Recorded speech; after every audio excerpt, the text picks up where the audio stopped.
Hello, you guys. Charles Frank here. What a crazy week, man. I'm taking a 10-minute break to do my commitment to you guys, which is the Wednesday video. I'm recording it at 3:18 on Wednesday. Just got off the phone with another appointment. We have a investor who has multiple properties. We're meeting with him Friday, 10 a.m. in Santa Ana to talk about me, Fernando, and Sylvia taking on his multiple properties after he went with somebody who was green, as he said, and they totally failed him. And I told him about my 100% sales rate. I told him about how Fernando's been in the business for 30 years. He and I go to every open house together, or we delegate. I told him about how we do a VIP showing before the open house, how we do virtual staging, how we do brokers opens, where we invite all the brokers in the surrounding cities and the city there to come enjoy sandwiches and drinks at a personal open house for people in the business.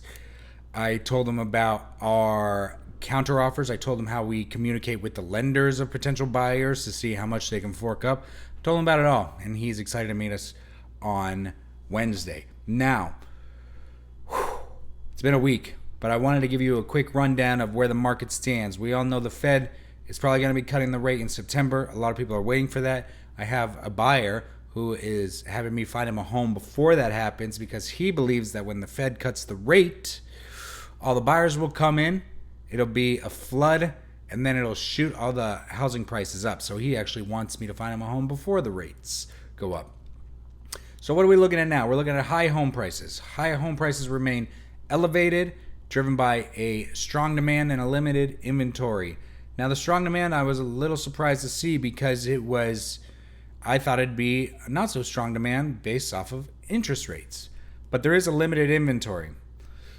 So the limited inventory is caused by sellers believing that the interest rates are causing buyers to not come to the market. So it's a little miscommunication between the buyer market and the seller market, I believe, that is causing the limited inventory.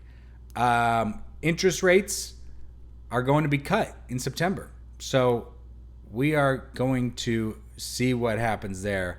I might not even have time to do the Wednesday videos if what people are predicting will happen actually happens. Market segments. Now, this is interesting. The luxury market often behaves differently from the entry-level market or from the more affordable segments. So the luxury market has remained steady, and that is because luxury is bought by rich people. Really rich people.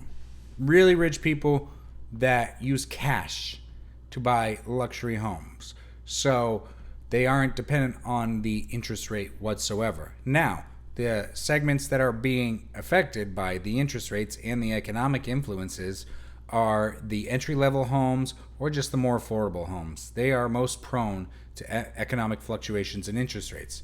And finally, speaking of economic fluctuations, broader economic factors like job growth or just regional economic health altogether affects the real estate market. So when GDP is low, real estate is low. When GDP is high, real estate is high. So that's where we're at right now. If you want to take advantage of a not so crowded market, then now's your time to take your shot. If you want to join everybody else, though, starting in September, then you know who to call. My number's changed, 949-378-8887, and I will talk to you guys very soon. Bye.